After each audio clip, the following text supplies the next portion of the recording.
Welcome back to my channel நண்பா. நம்ம இன்னைக்கு சுப்ரீம் ஸ்வாட் கார்டு அனிமோட 17 அப்புறம் 18வது எபிசோட பத்தி பார்க்க போறோம்.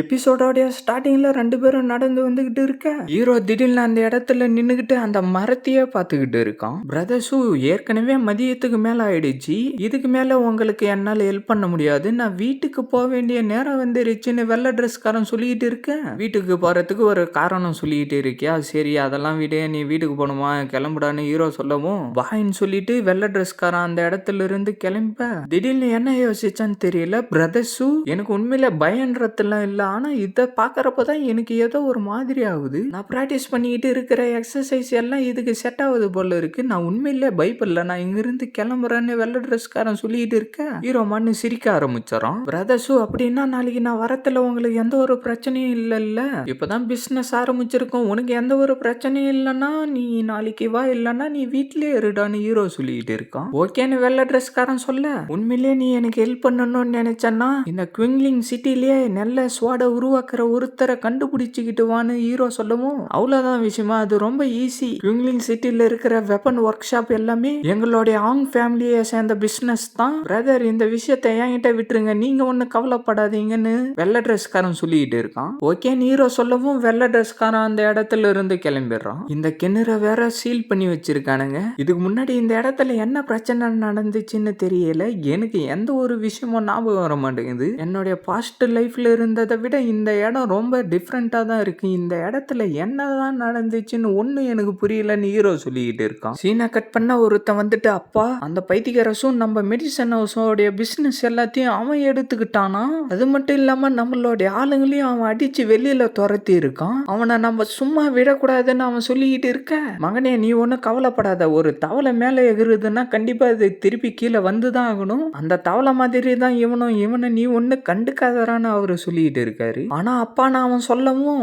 நீ ஒண்ணு கவலைப்படாதரா, அந்த ஷூ மெடிசன் ஹவுஸ்ல இருக்கிற பேக் யார்டுல தான் இப்ப தங்கிக்கிட்டு இருக்கான், அந்த இடத்துக்கு பின்னாடி ஒரு பெரிய பிரச்சனையே நடந்திருக்கு, நான் பல பேரை கூட்டிக்கிட்டு வந்து அந்த இடத்துல என்னதான் நடக்குது, என்ன பிரச்சனைன்றத தெரிஞ்சுக்க விரும்புனா பார்த்தா அந்த இடத்துல பேய் இருக்குத அவங்க கண்டுபிடிச்சாங்க, அந்த பேயை அந்த கிணத்துலயே அவர் சீல் பண்ணிட்டு கிளம்பி போயிட்டாரு, இப்ப அந்த ஷூ அந்த இடத்துல தான் வாழ்ந்துகிட்டு இருக்கான். அவர் போறப்ப என்ன சொல்லிட்டு போனாருன்னா, அந்த இடத்துல வந்து யாரும் தங்காத வரைக்கும் அந்த பேய் வெளியிலேயே வராதுன்னு சொன்னாரு, அப்படின்னு அவனுடைய அப்பா சொல்லிட்டு இருக்க, அப்படின்னா ஷூ இப்ப அந்த இடத்துல தானே வாழ்ந்துகிட்டு இருக்கான், அப்படின்னா அவன் கண்டிப்பா செத்து தான் போயிடுவான்னு அவன் சொல்லிட்டு இருக்கான். அவரும் ஆமான்னு சொல்லிட்டு சிரிச்சுக்கிட்டு இருக்காரு. சீனை கட் பண்ண ஹீரோ அந்த இடத்துல தான் உக்காந்துக்கிட்டு ஏதோ ஒரு குச்சியை வச்சுக்கிட்டு என்னவோ பண்ணிக்கிட்டு இருக்கான். திடீர்னு அந்த இடத்துல கருப்பு கல்லல என்னவோ உருவம் வந்துகிட்டு இருக்க, அந்த இடம் ஃபுல்லா பயங்கரமா காத்தடிக்க ஆரம்பிச்சதும் சைட்ல ஏதோ ஒரு உருவம் வரத்தை ஹீரோ பார்த்துட்டு டக்குன்னு அவனுடைய கையில இருந்த கோல்ல பவரை வேற வச்சு அதை அடிச்சு தள்ளவும் அது ஒரு பொண்ணு உருவத்துக்கு மாறிடுது.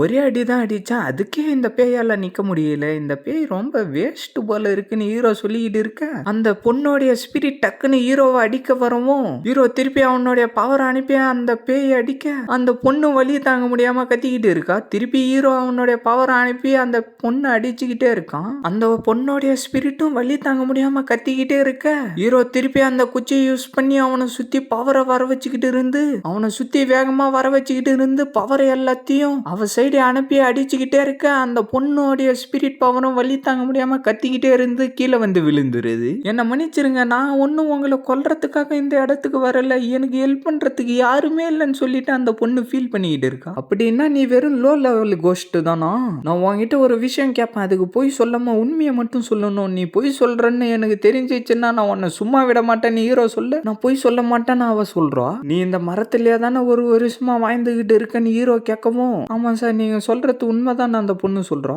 உன்னுடைய கோஸ்ட் சொல்லும் ரொம்ப பியூரா தான் இருக்கு, இந்த கிணத்துலயும் ஈவல் பிளட் இருக்கிற மாதிரி தெரியல, ஆனா இந்த கார்டன் முழுக்க இப்படி ஈவல் பிளட்டோடைய அடையாளம்லாம் இருக்குன்னு ஹீரோ சொல்லிட்டு இருக்க, அந்த இடத்துல இருந்து என்னவோ வெளியில வருது, ஹீரோ என்னவோ சவுண்டு கேக்குதுன்னு பார்க்கவும் அது ஹீரோ சைடு பறந்து வந்துகிட்டு இருக்க, அந்த பொண்ணும் அதையே பார்த்துக்கிட்டு இருக்கா, ஹீரோ அவனுடைய கையில வச்சுக்கிட்டு இருந்த குச்சியில இருந்து பவர் அனுப்பி அதை 2 துண்டா வெட்டி கீழே கடைசிடுறான். இந்த இடம் ஃபுல்லா ரத்த அடியால இருந்ததுக்கு இந்த சின்ன பீஸ்ட் தான் காரணமா?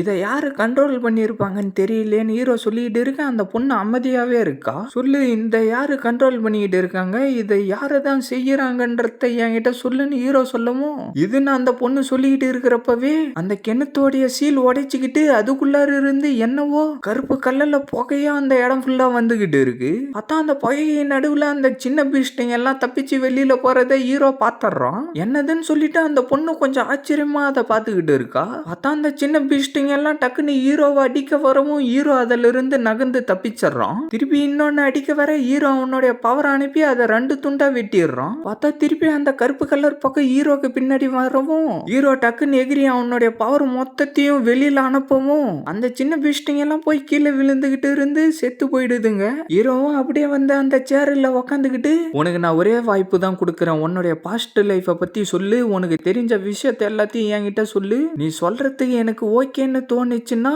நான் உன்னை எதுவும் பண்ணாம இந்த இடத்துல இருந்து போக விடுறேன்னு ஹீரோ சொல்லவும், சார் என்னுடைய பேரு வந்து குவிங்வி, என்ன ஊர் ரூசி கியூன்றவர் தான் கண்ட்ரோல் பண்ணிக்கிட்டு இருக்காரு. அவர் என்ன சொன்னாருன்னா, அவர் சொல்ற வேலை எல்லாத்தையும் நான் சரியா செஞ்சா இந்த இடத்துல இருந்து என்ன போக விடுறதா சொன்னாருன்னு அந்த பொண்ணு சொல்லிட்டு இருக்க.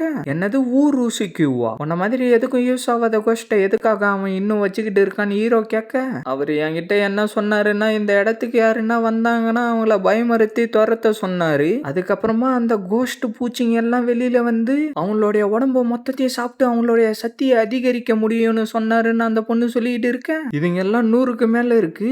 எனக்கு தெரிஞ்ச ஹை லெவல் கல்டிவேட்டரா இருந்தாலும் இதுங்களை கண்ட்ரோல் பண்றதுன்றது கொஞ்சம் கஷ்டம் தானே. அது மட்டும் இல்லாம இவளை பயன்படுத்தி எதுக்காக மக்களை பயமுறுத்த சொன்னான்னு தெரியல. ஒருவேளை இந்த பேயை ஏமாத்துறதுக்காக சும்மா அப்படி சொல்லியிருப்பானோ அப்படின்னு ஹீரோ அவனுக்குள்ளாரே யோசிச்சுக்கிட்டு இருந்துட்டு, எனக்கு தெரிஞ்சு இந்த இடத்துக்கு ஆளுங்க வந்து பல வருஷம் ஆகுது, அப்புறம் எப்படி அந்த கோஷ்ட் பூச்சிங்க எல்லாம் உயிரோட இருக்கும், இத பத்தி அந்த ஊர் ரூசிக்கு தெரியாதான்னு ஹீரோ சொல்ல, அதுங்க எல்லாம் செத்து போவாது. ஏன்னா 3 நாளைக்கு ஒரு தடவை ஒரு மனுஷங்களை உயிரோட பிடிச்சிக்கிட்டு வந்து அந்த கிணத்துல அதுங்களுக்கு சாப்பாடா போட்டுருவாருன்னு அவ சொல்லிக்கிட்டு இருக்க.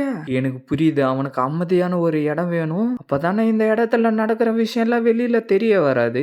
சரி, இதுக்கு முன்னாடி அவன் லாஸ்டா எப்ப இந்த இடத்துக்கு வந்தான்னு ஹீரோ கேட்கவும், அவர் இந்த இடத்துக்கு வந்து 2 நாள் ஆகுது, எனக்கு தெரிஞ்சு அவர் இன்னைக்கு நைட்டு இந்த இடத்துக்கு வருவாருன்னு அந்த பொண்ணு சொல்லிட்டு இருக்க. பரவாயில்லையே, அவனுடைய கல்டிவேஷன் பேஸ் எத்தனாவது லெவல்ல இருக்குன்றது உனக்கு தெரியுமான்னு ஹீரோ கேட்கவும், அவர் ஒரு தடவை சொல்றப்ப நான் கேட்டு இருக்கேன், அவரு QI கேதரிங் ரிலீம்ல இருக்கிறதா சொல்லியிருக்காருன்னு அவ சொல்லிட்டு இருக்க. மொத்தமாவே 4 மார்ஷல் ரிலீம் தான் இருக்கு. அது என்னன்னா பிளட் ஷிஃப்டிங், QI கேதரிங், ஃபன்னஸ் பத் அண்ட் லீக்கேஜ் நெசசிட்டின்னு ஏதோ ஒன்னு சொல்லிட்டு இருக்கான். அப்படி பார்த்தா இவன் இப்போதைக்கு 2nd மார்ஷல் ரிலீம்ல இருக்கானா. எனக்கு தெரிஞ்சு இந்த கியூலிங் சிட்டிலேயே பூஷானும் அப்புறம் நீபாயும் இந்த லெவல்ல இருக்காங்க. வேற யாரெல்லாம் இந்த லெவல்ல இருக்காங்கன்னு தெரியலையே. அப்படின்னா இவன் QI கேதரிங் ரிலீம்ல இருக்கானா. இவனை சமாளிக்கிறதுன்றது ரொம்ப ஈஸியா தான் இருக்கும். நீ திருப்பி அந்த மரத்துக்கே போ, நீ இதுக்கப்புறம் எதுவும் செய்ய வேண்டிய அவசியம் இல்ல, நான் அந்த ஊர் ரூசி கியூவை போட்டு தள்ளனதுக்கு அப்புறம் உன்னுடைய பிரச்சனையும் தீந்து போயிடும் ஹீரோ சொல்லிட்டு இருக்க. என்ன சாவடிக்காம விட்டதுக்கு ரொம்ப நன்றின்னு சொல்லிட்டு அந்த பொண்ணுடைய ஸ்பிரிட் பவர் அந்த மரத்துக்குள்ளார போய் புகுந்துடுது. ஊர் ரூசிக்கு ஒரு ஈவில் கல்டிவேட்டர், நான் அவனை சும்மா விடக்கூடாது அப்படின்னு ஹீரோ சொல்லிக்கிட்டு தூங்க ஆரம்பிக்கவும், அவனுடைய மைண்ட்ல என்னவோ செயின் எல்லாம் கைட்டிக்கிட்டு போற மாதிரி தோணுது. இதை எல்லாத்தையும் வச்சு பார்த்தா என்னுடைய முழு சக்தியை யூஸ் பண்ண முடியாது போல இருக்குன்னு ஹீரோ சொல்லிக்கிட்டு இருக்க. அந்த இடத்துக்கு எவனோ ஒருத்தன் வரான். இதோட இந்த எபிசோட் முடியுது ஃப்ரெண்ட்ஸ். மறக்காம வீடியோக்கு ஒரு லைக் போட்டுட்டு சேனலை சப்ஸ்கிரைப் பண்ணிட்டு பெல் பட்டன் ஆள் கொடுத்துருங்க. அப்பதான் நான் போடுற வீடியோ எல்லாம் டக்குன்னு உங்களுக்கு நோட்டிஃபிகேஷன்ல வரும். மறக்காம இந்த மாதிரி அனுப்பி பார்க்குற ஃப்ரெண்ட்ஸ்க்கும் வீடியோவை ஷேர் பண்ணுங்க. நான் உங்களை அடுத்த எபிசோட்ல மீட் பண்றேன். See you guys.